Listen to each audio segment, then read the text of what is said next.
c'est qu'il ne peut pas y avoir de conviction si on ne peut pas l'exprimer. Hein, autrement, on arrive à l'idée qu'un prisonnier politique est libre de penser ce qu'il veut dans sa cellule. C'est une farce que de dire que quand Hind et deux de ses amis se présentent devant la mairie pour apporter un gâteau au maire, c'est un trouble à l'ordre public.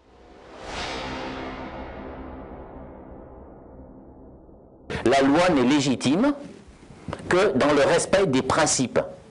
Et ce qui veut dire qu'elle vous donne à vous la possibilité d'écrire le droit contre les parlementaires, contre l'ordre établi. Pour dire l'expression juste, c'est le droit qui pousse par la racine. Donc il y avait juifs, protestants, eux étaient habitués à des structures locales, donc ils ont fait les lois 1905 qui se sont fait attribuer le patrimoine. Pour les catholiques c'était différent, parce que le pape il dit je suis pas d'accord. Une encyclique du pape en disant on donne ordre à toutes les associations, à tous les catholiques de refuser l'application de la loi et donc de ne pas faire les associations 1905.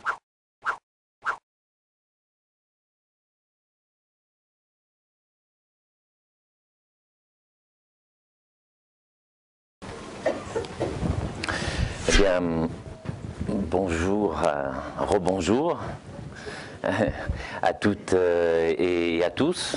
Moi, je suis vraiment très sensible à cette invitation, parce que c'est bien d'être ici. Et puis, je suis un peu spectateur, comme Pierre, de lois hostiles, ou de tentatives hostiles. Donc, voir des réalisations ouvertes, sympathiques et très constructives, c'est tout à fait important. Voilà. Alors, j'aborde donc la question complémentaire, en complément de la laïcité dans son rapport au droit. On aura donc à parler un peu de comment ça marche le droit actuellement, et puis d'essayer de donner des choses à la fois un peu théoriques, parce que sans théorie on ne comprend rien du tout, et puis très pratique sur ce qui peut être en train de se passer. Alors il peut y avoir un petit mouvement de recul, même légitime, devant l'enseignement juridique, vu que c'est parfois un peu une punition que d'apprendre le droit, mais quand je vois que Pierre, qui est mon ami philosophe, est obligé de lire Elisabeth Badinter et Jean-Luc Mélenchon, moi je trouve qu'avec mes lois et mes décrets, je m'en tire très bien, et qu'ils sont plutôt plus lisibles. En tout cas, quand je lis les textes juridiques, je comprends, alors que quand je lis Mélenchon ou Badinter, je ne comprends plus du tout, et je ne sais plus si c'est moi qui ai besoin de vacances ou eux, mais j'ai bien l'impression que c'est eux. Alors, le rapport au droit, bon, on va le poser, mais il faut quand même faire un petit chapitre, hein, si vous voulez, sur comment le droit se saisit de la religion, en quelque sorte, et qu'est-ce que c'est que ce droit dont on parle. Parce que l'approche qualifié finalement dans la démonstration d'assez raciste, c'est-à-dire que invoquer laïcité tous azimuts, c'est une manière d'exclure, donc ça, je suis tout à fait d'accord avec la démonstration. Sur le plan juridique, c'est une sorte de maladie du raisonnement, parce qu'on parle de la laïcité comme s'il y avait l'image géniale, absolument transcendantale, une fois pour toutes, de la loi de 1905 qui est destinée à irradier dans le monde entier. Alors qu'en fait, dans notre approche juridique, c'est absolument pas ça. C'est-à-dire que la loi de 1905, c'est un des modèles du respect de la liberté de religion, et que ce qui est absolument essentiel, c'est le cadre général de cette liberté de religion, et la laïcité, la vraie, qui est une spécificité, qui est le mode d'organisation français, un peu le mode d'organisation turc, qui peut être le mode aussi sur d'autres États. Cette laïcité n'est valable juridiquement que si elle entre dans le modèle général. Voilà. Et donc, quand on a des procédures, quand on a des discussions juridiques à écrire, on n'oublie pas la loi de 1905, ces fameux articles 1 et 2, mais on doit d'abord penser à l'étage au-dessus. Voilà. Donc, ce rapport au droit amène d'emblée, je dirais, à relativiser l'espèce d'exception française de la laïcité qui est là pour faire la leçon au monde entier. Si la loi française pose des règles et des contraintes qui n'entrent pas dans les références internationales, ces références vont tomber. Voilà. Donc, à l'intérieur du modèle général, chaque pays trouve sa diversité, sa mode d'expression, en fonction de sa culture, de son histoire, de ses modes d'organisation, d'autres données politiques, sociales. Ça, c'est la liberté de chaque État et sa souveraineté. Mais ça doit s'inscrire dans un modèle. Et donc, l'idée de dire que la laïcité serait une forme de net plus ultra de la liberté de religion et qu'en gros, la seule chose qu'ont à faire les autres État, c'est à s'approcher de cette espèce de génie, est une forme de raisonnement qui ne tient pas la route et qui, en tout cas, qui sur le plan du droit est indéfendable, hein, est absolument indéfendable. Alors, je dis, on parle de la théorie, on parle également de la pratique, et je l'illustre tout de suite par un exemple, vu que la théorie juridique, pour nous, elle est intéressante si elle est d'application immédiate sur un procès. Bon, alors je vais en parler d'un qui nous intéresse beaucoup, vu que c'est sur la loi sur le voile intégral, et évidemment j'ai eu plaisir de retrouver ici et de saluer la présence de Int qui fait partie de ces femmes concernées par l'exercice de cette liberté et qui subit la pression idiote de services de police qui reçoivent des consignes d'un autre monde, hein, disons, voilà, avec un certain nombre d'embrouilles. Mais il y avait eu un procès qui a eu lieu à Meaux, avec un délibéré qui a condamné à une peine d'amende de 120 €. C'était la première condamnation qui était prononcée. Et on a saisi la Cour de cassation, vu qu'on fait des recours de manière très précise. C'est-à-dire qu'on n'est pas simplement dans le débat, on est dans l'organisation juridique. Et la base même de ce recours, c'est cette idée. C'est-à-dire que vous ne pourrez faire avec votre loi des choses que si vous respectez l'étage au-dessus qui est le droit européen et le droit international général. Et en l'occurrence, nous sommes ici alors dans une actualité tout à fait intéressante, dans la mesure où ce jugement, on l'a depuis hier. Voilà, donc il doit y avoir une complicité d'ailleurs qu'il va falloir creuser entre les organisateurs et le greffe du tribunal de Meaux pour m'avoir donné le jugement la veille de la conférence. Mais on nous avait dit que Int et son ami Najat étaient condamnés à des peines d'amende. On a eu le document juste hier. Et ce qui est très intéressant sur ce jugement, qui déjà n'existe plus vu qu'on a saisi la Cour de cassation, c'est que le tribunal entre dans notre démarche et dit que la loi qui dit prohibition du voile intégral dans tout l'espace public ne peut être appliquée que dans la mesure où elle respecte le droit européen. Voilà. Et c'est le premier procès. Alors on aurait souhaité en avoir d'autres, non pas par le plaisir d'aller plaider, même si je peux dire que de mon expérience d'avocat, les procédures sont toujours l'occasion de rencontrer des personnes, mais on peut trouver d'autres cadres hein, aussi. Hein. Mais parce qu'il y a des arguments. Et que vous faites des lois, vous voulez punir, ben assumez. Assumez. Vous voulez condamner les femmes, mais poursuivez-les devant le tribunal. Vous voulez dire qu'elles violent la liberté, que c'est une atteinte à la dignité, mais poursuivez-les, mettez le débat. On n'attend que ça. Un seul procès. 50 PV qui auraient été établis. Donc le PV, c'est simplement de constater le début des faits. Voilà, on constate des faits. Alors vous portez niqab, oui, je porte niqab, merci, ça se voit, oui, oui, en effet, bon, très bien. Voilà, alors c'est donc un PV qui est tout à fait passionnant. Ensuite, on le transmet au procureur, et le procureur, il reçoit les coups de fil en disant, faut pas de poursuite, faut pas de poursuite. Pourquoi? Parce que s'ils font des poursuites, on va la mettre en souffrance, cette loi. C'est-à-dire la loi contre le droit. Vous ne pouvez faire une loi en France, vous ne pouvez appliquer du droit en France, vous ne pouvez créer des contraintes en France que si vous respectez les bases fondamentales du droit européen. Voilà. Et les bases du droit européen, je les cite parce que ce sont nos plus courantes, nos plus banales, nos plus usuelles.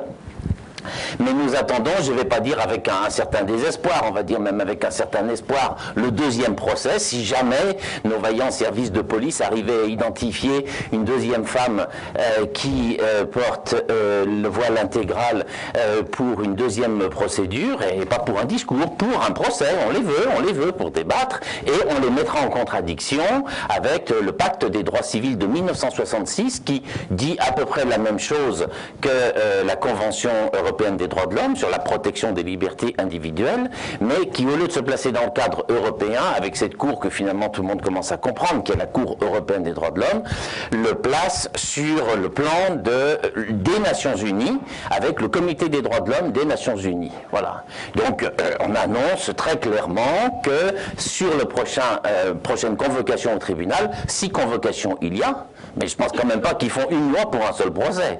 Ou alors autrement, c'est vraiment, surtout pour avoir 120 € d'amende, c'est quand même la loi la moins rentable de l'histoire de toute la légalité en France. Donc on attend un deuxième procès et on dit très clairement qu'on mettra la loi en contradiction avec le pacte de 1966 et que si le tribunal dit que la loi respecte le pacte de 1966, nous irons devant le comité des droits de l'homme de l'ONU pour être jugés non plus par les 47 pays européens mais par les 162 qui ont ratifié le pacte et nous irons à New York pour plaider et que le monde entier sache comment on traite les minorités en France. Voilà. Donc nous attendons ça avec une grande sérénité et nous voyons avec donc tout à fait un réel intérêt que le juge de Meaux a déjà compris et a admis que la loi ne pouvait pas tout faire et que la loi doit respecter cette base essentielle du droit européen. Alors le juge ensuite, une fois qu'il a dit ça, il reconnaît par ailleurs l'arrêt européen qui fait référence en la matière, qui est un arrêt Arslan rendu sur la Turquie en 2010. Donc on a réactivé, enfin sur cette affaire, les policiers turcs avaient réactivé une loi ancienne qui permettait de prohiber le port de tenues religieuses dans l'espace public. Donc c'est quand même cousin germain de notre loi. Ils ont été condamnés, ils ont fait les recours, c'est arrivé devant la Cour européenne des droits de l'homme qui dit on ne peut envisager de condamner quelqu'un laïcité ou pas, donc la laïcité turque ou française, mais au nom de cette liberté de religion que si on en respecte les bases. Or les bases c'est d'admettre beaucoup dans l'intimité et l'expression de cette intimité, vu que comme Pierre l'expliquait tout à l'heure, enfin il le formulait sur le plan philosophique, nous on le formule tout à fait sur le plan juridique. Évidemment c'est un point qui est tout à fait central, c'est qu'il ne peut pas y avoir de conviction si on ne peut pas l'exprimer. Autrement, on arrive à l'idée qu'un prisonnier politique est libre de penser ce qu'il veut dans sa cellule. Sa liberté de penser est entièrement respectée, vu que toute la journée, il peut se gaver de sa liberté de penser. Voilà. Donc on lui respecte sa liberté de penser. Mais évidemment, c'est pas acceptable. C'est que la liberté de penser n'existe que si on peut l'exprimer. Et donc la Cour dit la liberté de religion est du registre de l'intime, mais on doit pouvoir l'exprimer et donc on va fixer des limites, mais pas n'importe lesquelles. Voilà. Et pour ce qui est des tenues, la Cour européenne nous dit qu'il y a 3 critères qui permettent de sanctionner pour le simple port d'une tenue religieuse. C'est si l'on est fonctionnaire ou agent public, disons. Le deuxième critère, c'est si on est dans un lieu sensible qui pose un problème particulier en termes de sécurité.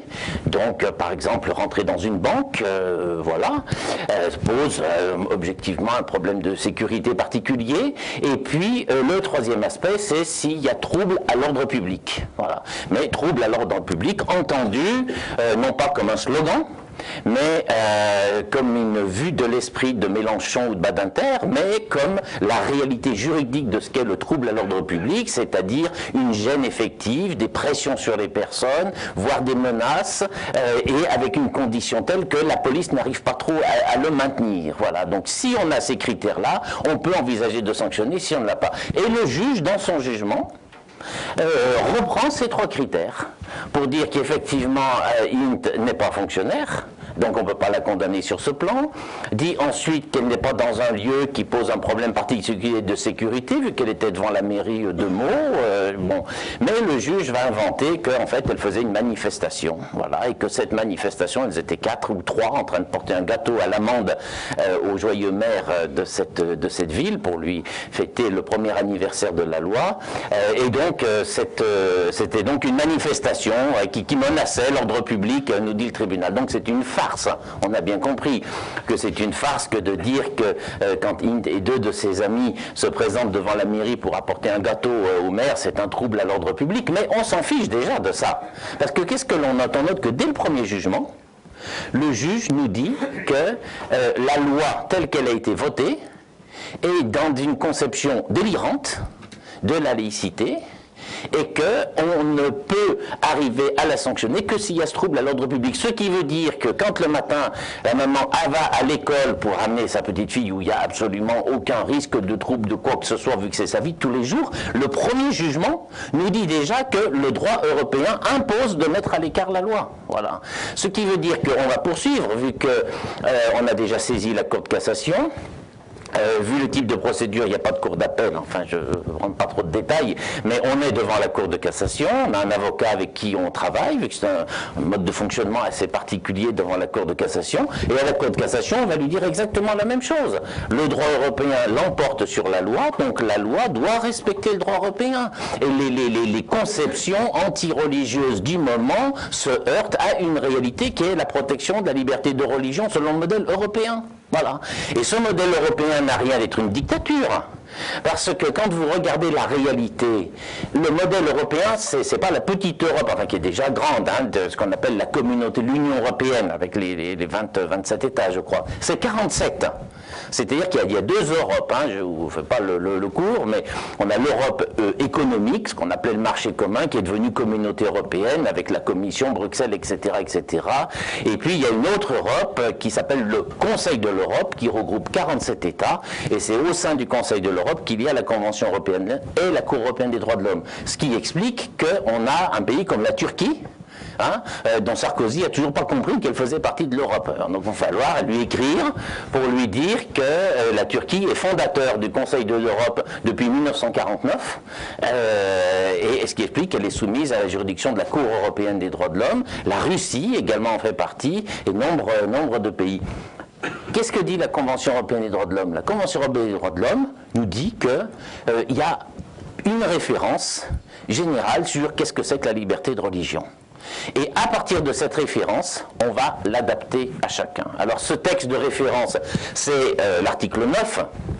Et l'article 9 est en lien, c'est pour ça qu'il est très fort cet article, parce qu'il ressemble beaucoup à celui, on n'invente rien hein, quand on est sur les données fondamentales, à celui de la Déclaration universelle des droits de l'homme, et qui est donc sous le contrôle des Nations Unies, en disant qu'il n'y a pas de liberté que définisse ce que c'est que la liberté de religion, liberté de conscience, et que cette liberté suppose une extériorisation par les rites, les pratiques collectives, et que les limites ne peuvent venir qu'en fonction de l'ordre public. Alors il le dit de manière un peu plus détaillée, s'il y a besoin on reviendra à la lecture de ce texte où je ferai passer un peu de documentation, mais le texte est connu, surtout le texte il est mis en œuvre par des masses et des masses de décisions de jurisprudence. Et ce texte est notre grande référence. Il est mis en œuvre de manière extrêmement différente. C'est-à-dire qu'en France, laïcité, en Grande-Bretagne, la reine est à la tête de l'Église, juridiquement.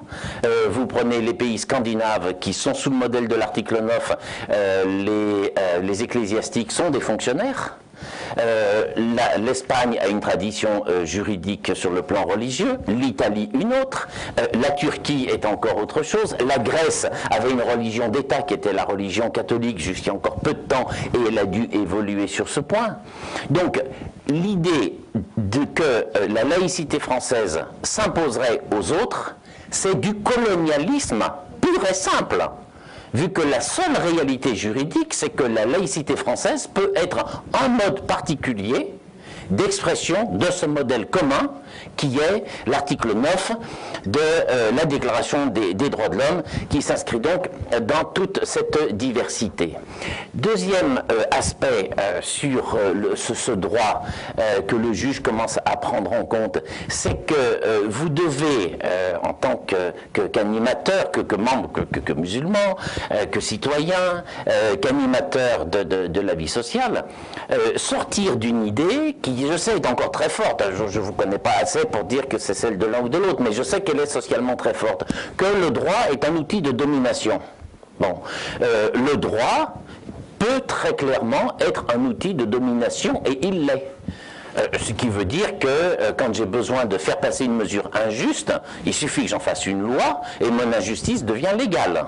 Voilà. Donc, si un jour vous voulez démarrer une carrière de dictateur, ou vous en conseillez un, déconseillez-lui les coups d'État militaires et les choses de ce genre. Il va faire une espèce de pseudo-démocratie, mettre un conseil constitutionnel avec ses copains, faire des élections bidons où il votera toutes les lois qu'il voudra. Il sera tout à fait légal et avec cette légalité, il va imposer son ordre.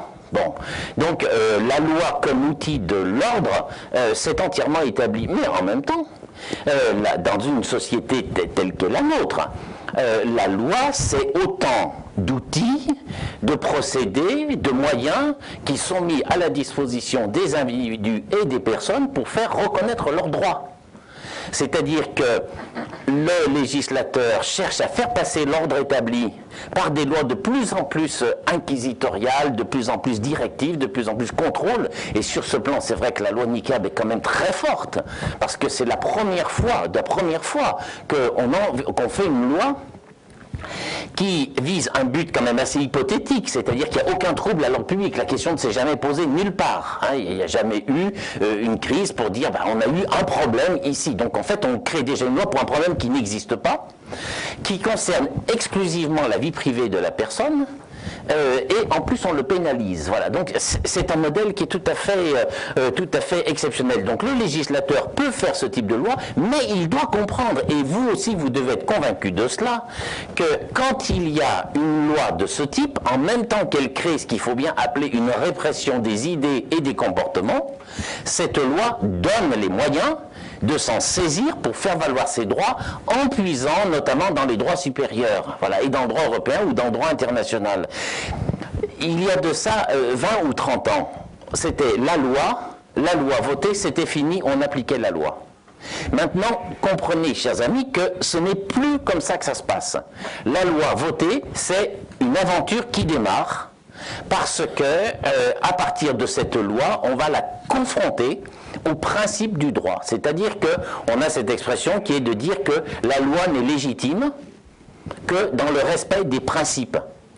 Et la situation auparavant, la loi est là, comment on fait avec cette loi? Parce qu'elle s'impose. Et maintenant de dire, mais si on mettait cette loi en contradiction?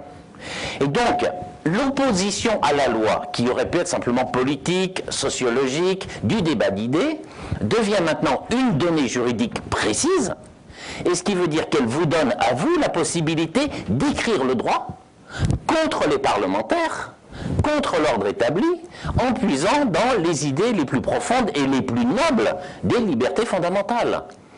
Je fais une loi imbécile, comme la loi sur le voile intégral, une loi qu'il faut qualifier de débilité. Elle s'impose. Oui, elle s'impose, elle crée des contraintes. Mais si on se contente de subir ces contraintes, on n'est pas dans l'esprit juridique du moment. On attend la cristallisation des droits par un PV, et ensuite, on se saisit de ces droits en contestant cette loi devant les tribunaux. Voilà. Et ça, c'est de la pratique, c'est le droit. Ce qui fait qu'on a deux mouvements dans la création du droit. Les parlementaires votent la loi, et donc ça, c'est l'ordre qui s'impose, mais en même temps, vous vous saisissez de vos droits, y compris contre des lois injustes, vous gagnerez ou vous perdrez. Mais ici, nous avons toute chance de vraiment marquer des points, et je dis bien que je pense que nous pouvons gagner. Vous vous saisissez de vos droits pour les faire reconnaître, ça n'appartient qu'à vous. Donc, dans la démocratie, je vote pour les parlementaires sont nos représentants, votent des lois, mais le système n'est pas fini. Parce que quand la loi arrive, il faut encore qu'elle respecte les principes nobles du droit des libertés. Et si la loi a excédé le cadre, c'est moi qui gagnerai. C'est-à-dire que c'est int sur ce procès, c'est-à-dire que sur un autre c'est une autre femme, sur un autre c'est un syndicaliste, sur un autre c'est un travailleur social, sur un autre c'est un étranger. La garde à vue. La garde à vue, c'était l'avocat commence quand on est au tribunal. Les avocats disaient, ça ne peut pas marcher votre histoire, parce que quand on est chez les flics, et on y est de plus en plus, c'est-à-dire qu'il y a moins en moins de procédures judiciaires devant le juge d'instruction, et de plus en plus d'enquêtes faites uniquement par la police. Les droits de la défense vécus commencent à la police. Et donc on disait, mais il nous faut l'avocat à ce moment-là. Et on disait non, parce que la loi dit que l'avocat commence au tribunal.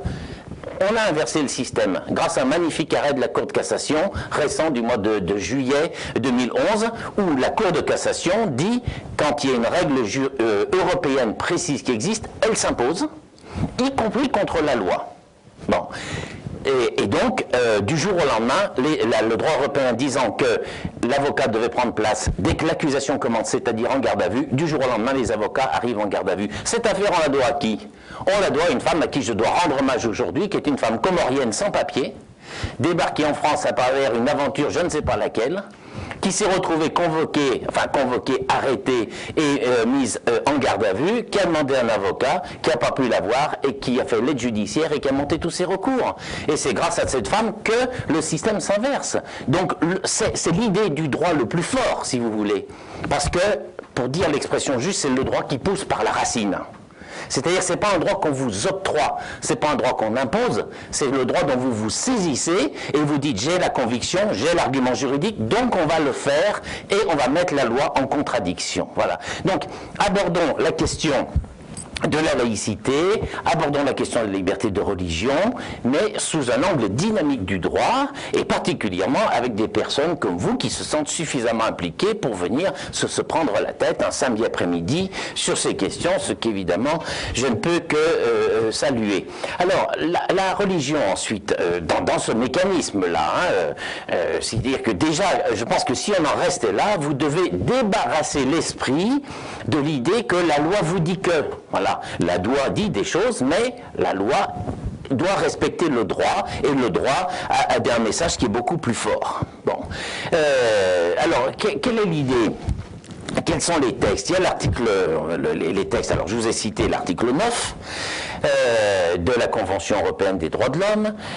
Il y a également, beaucoup plus simple et plus court, je vais même le lire, parce que c'est l'article 1 de la loi de 1905, donc que je néglige pas, hein, la loi. C'est la manière dont on s'approprie les droits fondamentaux, avec notre culture, avec notre histoire. Donc ça existe, et c'est tout à fait important. Alors, on pose la question, en droit, hein, je parle uniquement comme juriste, qu'est-ce que c'est que la laïcité? Et vous entendez les discours de la laïcité positive, la laïcité sociale, chacun fait sa petite popote dans son coin, un peu de laïcité comme ça. Non, il y a la loi, article 1, qui dit « La République assure la liberté de conscience ». Déjà, j'ai tout lu. Hein, c'est-à-dire qu'elle ne dit pas combat, ou méprise, ou cadenasse, ou contrôle. La République assure la liberté de conscience. Elle garantit le libre exercice des cultes sous les seules restrictions, édictées ici après dans l'intérêt de l'ordre public, un certain nombre de restrictions. C'est-à-dire que on n'est pas du tout dans l'idée d'une laïcité qui serait une sorte d'anti-religion. Ce qui s'est présenté comme cela, c'est l'idée de la sphère privée et de la sphère publique. Gardez votre conscience pour vous-même, mais vous ne demandez rien à l'État pour cela, vu que l'article 1, qui est donc le cœur de la loi de 1905, dit l'inverse. C'est-à-dire la garantie de la liberté de croyance, c'est l'article 1. La République assure la liberté de conscience, elle en garantit le libre exercice. Voilà. Alors là, quand on est là, est-ce qu'on est ici sur une question laïcité? Non. On est sur une question liberté de religion. Si vous prenez l'article 9 de la Convention européenne des droits de l'homme, il dit sensiblement la même chose. Et si vous prenez l'article 18 de la Déclaration universelle des droits de l'homme, il dit sensiblement la même chose. On est sur ces bases-là. Et quand on l'analyse, alors qu'est-ce que l'on trouve? On va trouver d'abord l'idée qu'il faut définir cette croyance. Comment on peut la définir? La base, c'est la croyance. Bon. Et alors, juridiquement, comment on peut s'approcher de la notion de croyance? On est aidé par les textes, c'est-à-dire que moi, je ne vous parle pas de mon analyse personnelle, du moins sur un certain nombre de plans, mais il y a des textes. Les textes font toujours un lien entre liberté de pensée, liberté de croyance. Tous les textes articulent la liberté de pensée, la liberté de croyance. C'est une liberté de la pensée intime, de la construction intellectuelle. La seule différence que l'on va faire, c'est que quand on a liberté de penser, je dois être en mesure de construire un raisonnement. Voilà, c'est-à-dire que je pense que l'on peut faire comme cela, la philosophie m'aide, ma réflexion, peut-être les mathématiques, d'autres références, donc je vous construis ma pensée, et normalement à tout moment j'essaie de vous dire, tu vois, je pense ça parce que ceci, parce que cela, voilà. Donc c'est une pensée que la loi va devoir protéger, parce que c'est l'idée même de l'être humain que de pouvoir penser, mais il y a quand même une pensée qui est assez costaud, je dirais, parce qu'elle doit être en mesure de se démontrer. Et quand on dit la liberté de croyance, c'en est un raffinement, c'en est un prolongement, parce que quand on est sur la liberté de croyance, c'est la pensée, c'est-à-dire c'est ma pensée à moi qui n'appartient qu'à moi, mais il y a une part d'indémontrable. C'est-à-dire que la loi va plus loin que sur la liberté de penser, parce qu'elle vous garantit, assure la liberté de conscience. Elle vous permet, elle protège, elle va prendre des mesures pour assurer cela, que l'on puisse penser à des choses sans être en mesure de les démontrer. Voilà, c'est là que se fait le passage, vous voyez, entre la liberté de penser et la croyance. La croyance, c'est ça. C'est-à-dire que, je peux prendre cet exemple qui ne vient pas de la religion musulmane, mais exemple de religion, enfin, mais ça pourrait être tout à fait de la religion musulmane. Mais c'est le cas d'un ami qui est un médecin, un chef de service de religion catholique et qui est investi dans la vie associative à Lyon. Il est obstétricien. Et il est chef de service dans les hôpitaux. Bon. Donc il a quand même quelques idées sur la manière dont se passe la naissance des enfants. Hein, vu que, voilà, a priori.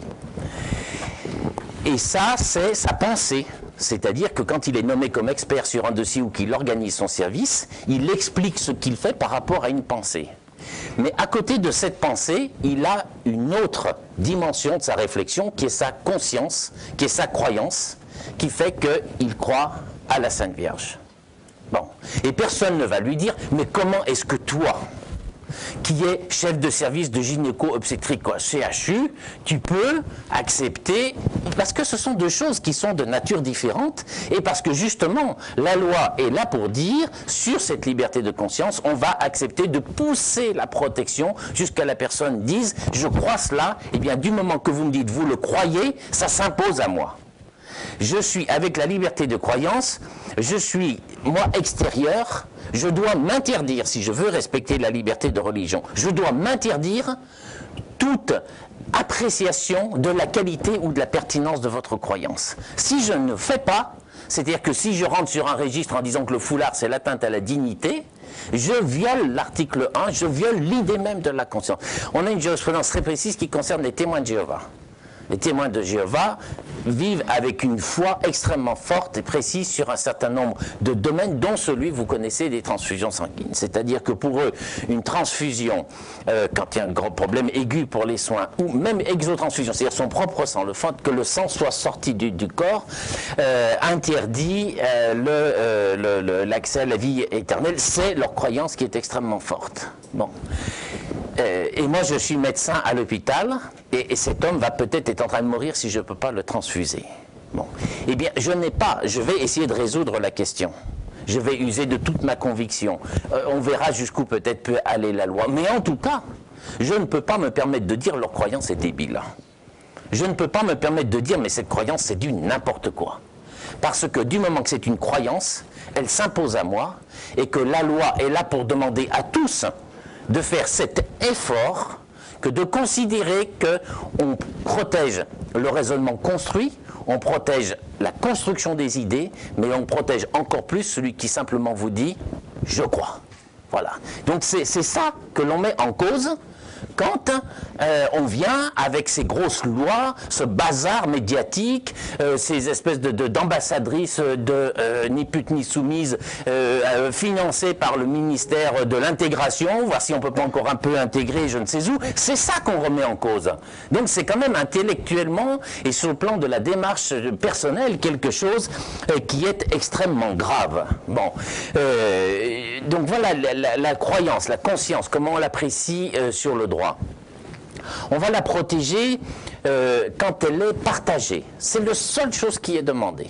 C'est-à-dire que si je suis demain à l'hôpital et que je parle d'une croyance qui est la mienne, dont je ne peux rien dire, en droit, on ne pourra pas faire grand-chose pour moi, parce qu'il faut quand même prouver un certain partage. Mais le fait qu'elle soit minoritaire en France, alors qu'elle l'est ailleurs, veut dire que l'on doit respecter autant la religion musulmane, même si on ne la comprend pas vraiment en France, qu'on devra respecter la liberté catholique ou chrétienne quand je serai dans un pays de culture et de tradition musulmane.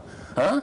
Donc, elle est une croyance partagée, ça impose le respect, et c'est ce qui va définir le cœur même de cette religion.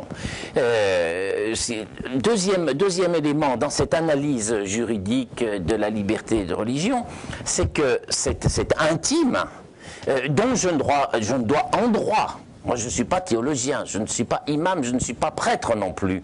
Donc, je n'ai pas à me prononcer sur la manière dont, à l'intérieur d'une religion, les fidèles s'organisent, se créent des règles, parce que justement, c'est leur croyance. Bon.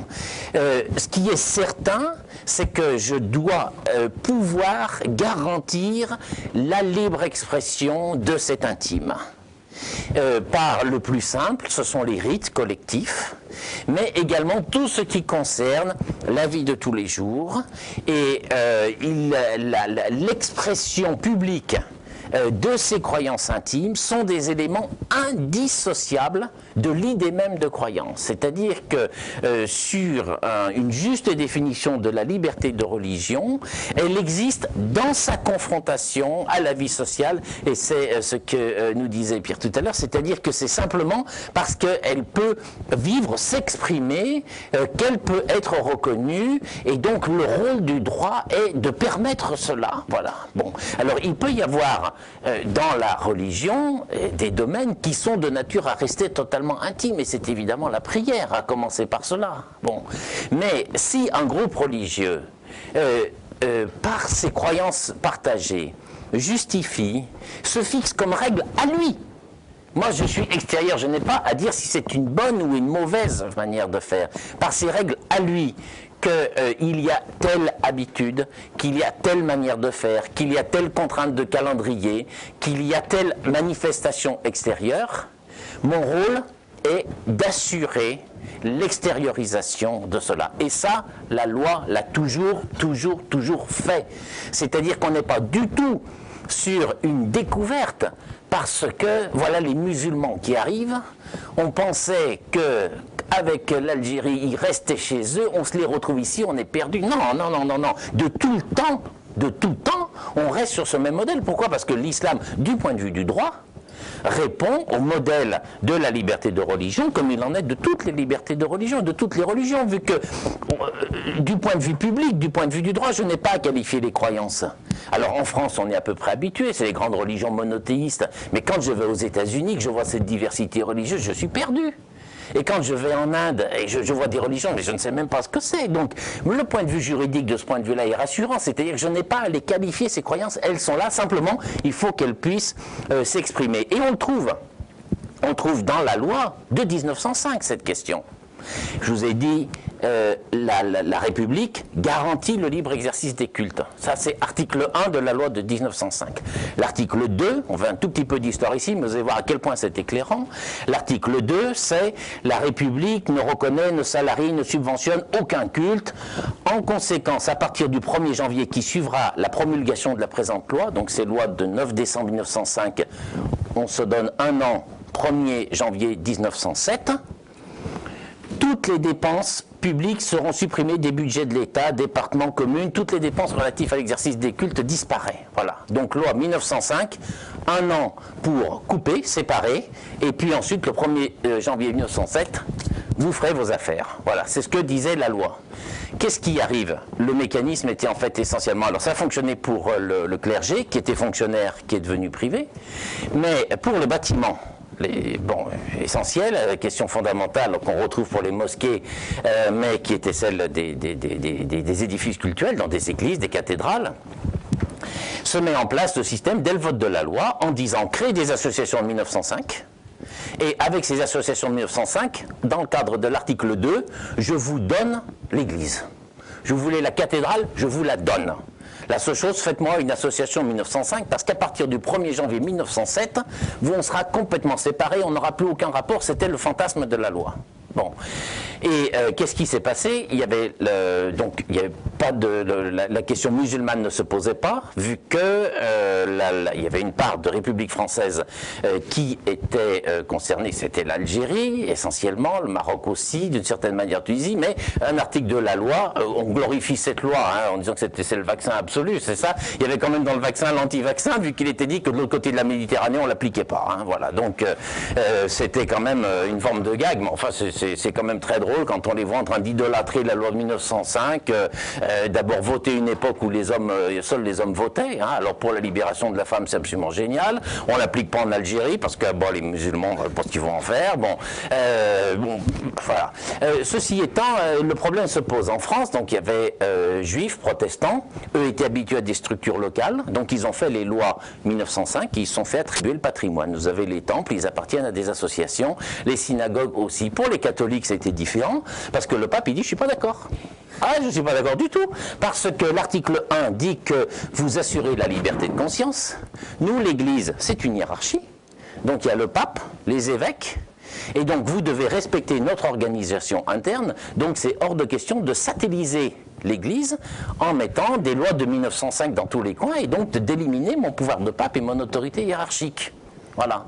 Et donc il démarre l'année 1906 comme cela, tendu, rupture des relations diplomatiques avec le Saint-Siège, enfin bon, plus ceci, plus cela, une encyclique du pape en disant on donne ordre à toutes les associations, à tous les catholiques de refuser l'application de la loi et donc de ne pas faire les associations de 1905. Donc s'applique le calendrier jusqu'au 1er janvier 1907, où donc d'après l'application de la loi, ben, c'est fini. Les églises, elles étaient toutes publiques, d'accord? On les donne gratuitement si une association se constitue, et s'il n'y a pas d'association, ben, elle reste publique, mais après on ne finance plus rien, donc on va faire des salles de sport, des centres commerciaux, ou ce qu'on voudra dedans, ça redevient public. Bon, c'était donc la crise totale.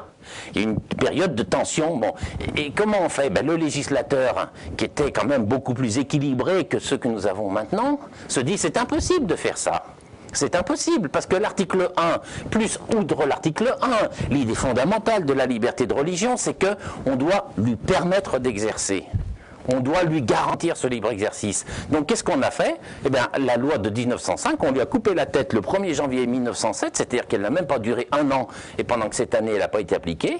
Et donc, on a dit que le culte catholique s'exercerait dans les bâtiments publics que sont les églises. Donc ce qui était la base de la loi de 1905, c'est-à-dire que plus aucune immixtion du public dans la pratique religieuse n'a jamais été mis en œuvre. Jamais. Vu que le 1er janvier 1907, il y a une modification de la loi, donc le 2, c'est la loi du 2 janvier 1907, qui prévoit que les cultes catholiques, les cultes peuvent continuer, les religions peuvent continuer à pratiquer leur culte dans les bâtiments publics. Et l'immensité des églises que vous avez en France à ce jour sont des bâtiments publics, le plus souvent à la charge des communes. Et si vous êtes élu dans ces communes ou que vous avez des collègues qui sont élus, ils savent que ça fait partie des dépenses obligatoires. Donc il y a le toit, il y a le chauffage, il y a l'entretien, il y a l'assurance, tout ça c'est une dépense collective publique. Pourquoi? Parce que la République doit garantir l'exercice. Voilà. Donc ça c'est une donnée qui a toujours eu et que l'on retrouve maintenant parce que donc la communauté musulmane est plus présente, plus visible. Il y a 20 ans, elle était dans une autre dynamique, les problèmes étaient différents.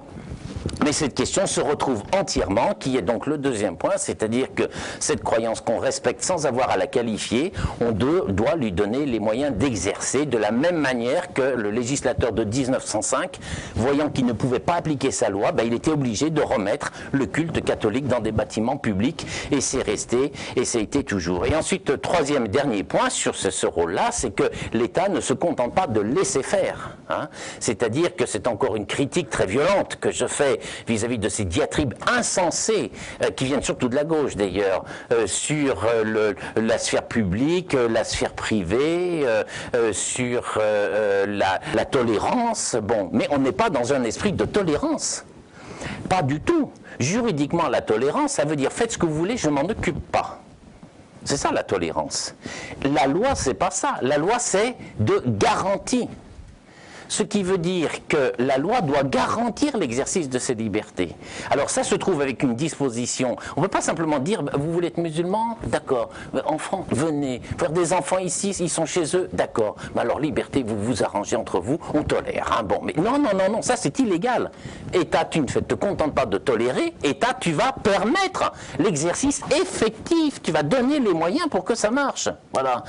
Et donc, cette idée d'implication, je donnerai simplement deux réflexions là-dessus. La première, elle est très ancienne, elle est de la loi de 1905. C'est qu'il existe des infractions sur le fait, notamment une en particulier, sur le fait de troubler l'exercice du culte. Ce qui veut dire que quand on vous dit que tout ce qui est religieux, c'est strictement la pensée, l'idée personnelle, et que l'État ne veut pas s'en occuper, c'est démenti. Une fois de plus, mais démenti par l'article, je crois c'est 43 de mémoire de la loi de 1905, qui prévoit une infraction. Ce qui veut dire que s'il y a une cérémonie religieuse, quelle qu'elle soit, juive, musulmane, catholique, pentecôtiste, et qu'un groupe vient balancer des tracts ou avec des haut-parleurs, ou etc., je peux leur dire, allez, dégagez, ça c'est une chose, mais je peux aussi appeler la police pour qu'ils soient poursuivis parce qu'ils nous ont empêchés de prier en paix. Ce qui veut bien dire que l'État non seulement protège, mais se permet de punir, de sanctionner pénalement ceux qui viennent perturber cet exercice du culte que la loi se doit de protéger. Et deuxième volet, mais qui revient à la même chose et qui je crois tout à fait intéressant dans le contexte actuel, c'est un arrêt rendu par le Conseil d'État, une série d'arrêts, mais il y en a un qui est particulièrement intéressant pour la communauté musulmane, ce mois de juillet, hein, date exacte, 5 décisions, il y a eu 5 arrêts qui ont été rendus le 19 juillet 2011.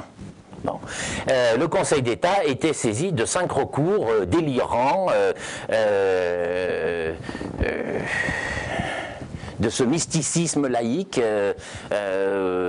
Bon, voilà, ils nous envahissent.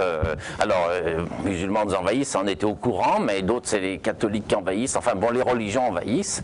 Et donc, ils ont fait toutes sortes de recours. Le Conseil d'État les regroupe, et vous pouvez aller sur le site du Conseil d'État lire ces arrêts, où le Conseil d'État dit en toutes lettres que le rôle de la puissance publique, c'est de donner les moyens effectifs pour garantir cet exercice. Ce qui veut dire que on n'est pas dans l'absolu, on est dans la réponse à des besoins.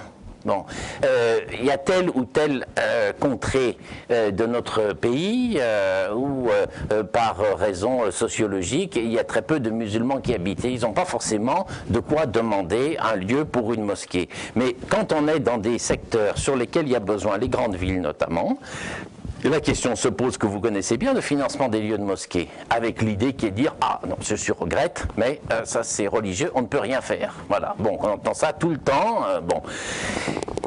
Et ce qui est un point de vue faux, et pas faux de mon analyse, faux de ce que juge le Conseil d'État sur une affaire qui concernait Montpellier. Et avec un attendu qui est tout à fait clair, alors il a fait discuter, il a fait brasser, donc, mais là, par contre, par rapport à l'enjeu de cet arrêt, toutes les critiques perpétuelles, on ne les a pas beaucoup entendues, parce que contre un arrêt du Conseil d'État, on ne sait plus ce qu'il faut dire ou brailler, donc qui est tout à fait important, cet arrêt du Conseil d'État. Il parle de l'idée que, avec cette modification de la loi que je vous ai évoquée, du 2 janvier 1907, donc un an après le vote de la loi, les associations catholiques n'ont fait aucune association de 1905. Si on ferme les églises pour faire la loi de séparation, c'est la guerre civile qui commence et une violation fondamentale de la liberté parce qu'il n'y a plus aucun catholique qui trouve une église pour prier. Bon. Donc on vote là une modification de la loi en urgence le 2 janvier. Ce qui fait que le patrimoine public sert à la pratique religieuse. Et on voit une nouvelle religion qui était minoritaire sur la métropole, qui prend une certaine importance, et on lui dit non, tout ça c'est privé. Alors on ne peut pas faire tout et n'importe quoi, mais il est jugé sur cette affaire que quand il y a un besoin public, local, réel, c'est-à-dire qu'il y a une communauté musulmane importante, le rôle de la collectivité est de répondre à ce besoin. Cela fait partie de l'application de la loi de 1905. En l'occurrence, la ville de Montpellier, et il y en a d'autres, qui l'ont faite, donc cet arrêt sert pour beaucoup d'autres, met à disposition une salle. Alors, les cris de Mélenchon et tutti quanti. Ah, oh là là, mais ça c'est aide, j'ai mal à ma laïcité, c'est horrible. Bon, c'est légal, sous un certain nombre de conditions. C'est-à-dire que le fait qu'une mairie, ça c'est l'arrêt du Conseil d'État, pour vous dire ce que c'est que la liberté de religion, quand on veut bien comprendre qu'on a l'obligation de respecter les croyances et le devoir d'imposer la pratique, de garantir cette pratique. La liberté de religion veut dire que quand la mairie constate qu'il y a des associations crédibles, avec un besoin qui est reconnu, elle peut mettre à disposition une salle municipale à l'œil pour permettre l'exercice du culte, et elle se désintéressera de cet exercice du culte parce qu'elle n'a pas à contrôler ce qui s'y... Enfin, ou les questions d'ordre, elle n'a pas à le contrôler. Elle ne peut pas le mettre de manière définitive. C'est la seule limite que met le Conseil d'État. C'est-à-dire que si je construis une salle publique en tant que maire et que je la donne de manière définitive, à ce moment-là, je donne une aide. Voilà. Donc on joue un peu sur les mots si vous voulez, mais comme on a joué sur les mots depuis toujours, et en tout cas on reste sur cette idée qu'il y a d'autres associations qui bénéficient sur le plan culturel, sur le plan sportif, sur le plan humain, des associations locales bénéficient de mise à disposition gratuite de locaux. Eh bien le Conseil d'État dit que quand une mairie qui a identifié un besoin local met à disposition une salle à une association qui a pour but de répondre à ce besoin de la population qui est de la pratique religieuse, eh bien c'est une décision qui est légale sous la seule réserve qu'elle ne soit pas définitive, c'est-à-dire que si le besoin change ou si l'association n'est plus là, on puisse le remettre en cause. Donc vous voyez qu'on est avec cette décision, il y en a d'autres qui sont sur le même lot, on est tout à fait loin de cette prétention affirmée qui est d'opposer le public d'un côté, le privé, et de limiter, de vouloir limiter cette liberté de religion au strict minimum. Et à quelque chose qui ne devrait absolument rien devoir à la vie publique. Voilà. Alors, moi, je conclus simplement sur cette décision du Conseil d'État, un petit peu en faisant le lien aussi avec celle de Meaux, qui ira devant la Cour de cassation. Je pourrais en citer beaucoup pour vous dire que ne confondez pas une déclaration ministérielle, une déclaration de tel ou tel roitelet local, UMP ou autre, hein, bon, parce que PS, on voit des choses que je qualifie exactement du pareil au même, qui fait son espèce de relecture, comme cela, dans son coin, des trucs. Analysez la situation, saisissez-vous de vos droits, faites les recours quand ils doivent être faits, et puis faites reconnaître les situations. On a eu un cas, je conclus simplement sur cette autre affaire qui a été jugée, vous vous rappelez, les scènes de délire, chasse à la femme encore, parce que tant à taper sur les musulmans, autant taper sur les musulmanes, je crois que de ce point de vue-là, il s'y intéresse beaucoup, qui était la question de cette jeune femme militante du parti politique, le NPA, et qui avait eu sacrilège total contre la laïcité. Elle voulait se présenter à des élections alors qu'elle portait le foulard. Vous vous rappelez, c'était à Avignon. Bon. Ni pute ni soumise, et tous les intellos de cette sphère, n'est-ce pas, qui relèvent plus de l'élevage de pintades que d'autres choses, nous font un délire, vont saisir le tribunal, etc. Bon. La Cour de cassation n'a pas eu à se prononcer sur ce cas parce que l'affaire n'est pas allée plus loin. Mais il y a un arrêt de la Cour de cassation qui a été rendu à propos de la commune de Montreuil, qui concernait l'attitude de l'ancien maire, qui avait un Dominique Voynet, qui était de maire communiste, avec une femme qui était conseillère municipale, catholique, et qui vient au conseil municipal en portant sacrilège total contre la République, une croix. Voilà, c'est-à-dire que la croix est capable de tuer la ville de Montreuil. Et donc le maire lui dit, vous prendrez la parole quand vous respecterez la laïcité. Alors, auto-délire permanent sur qu'est-ce que c'est que la laïcité. Et donc la femme est privée de parole. Alors elle a fait les recours, elle a gagné devant la Cour de cassation.